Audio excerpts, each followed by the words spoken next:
The truth that man is born with freedom, independence, sovereignty, agency cannot be necessarily considered to be truthful, authentic, good, reliable at all.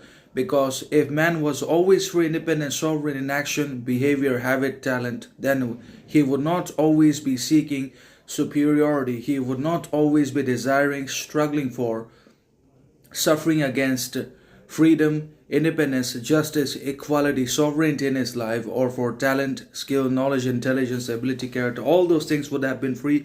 They would have automatically made their ways to both men and women in one way or another. If that comes with being born, if that automatically comes with birth and with being upon the earth, and from getting into families and societies and states. But all our agency, freedom, truthfulness, significance, essence is gone or drained, not only by our consistent exposure and presence on social media platforms and upon societal circumstances and public premises, but also because all of these institutions and organizations, which are ultimately barriers and conflicts and limitations and obstacles in themselves in education, society, a family to which we're born into.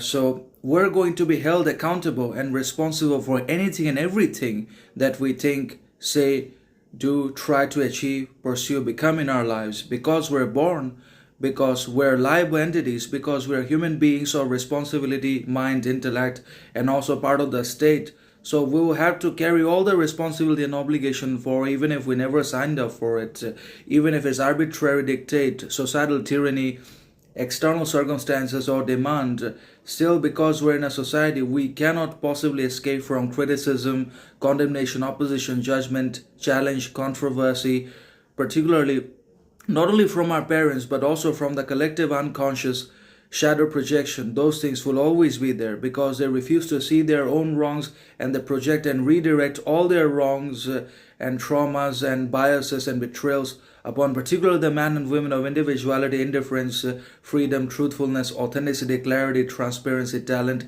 etc., that are just self-sufficient, self-respected, self-knowledgeable, that neither need nor do they desire anything, because they know the more they desire, the more they need, the more they depend, expect, the more will they have to experience and entertain pain, misery, depression to their lives. The more will they invite pain, the more will they be miserable, depressed, betrayed, the more they depend, expect, need, desire, etc. All these are problems and obstacles anyway. So truth always prevails in one way or another. But man does not have any freedom at all. But whatever freedom is had is gone upon birth, upon institution, upon entering family.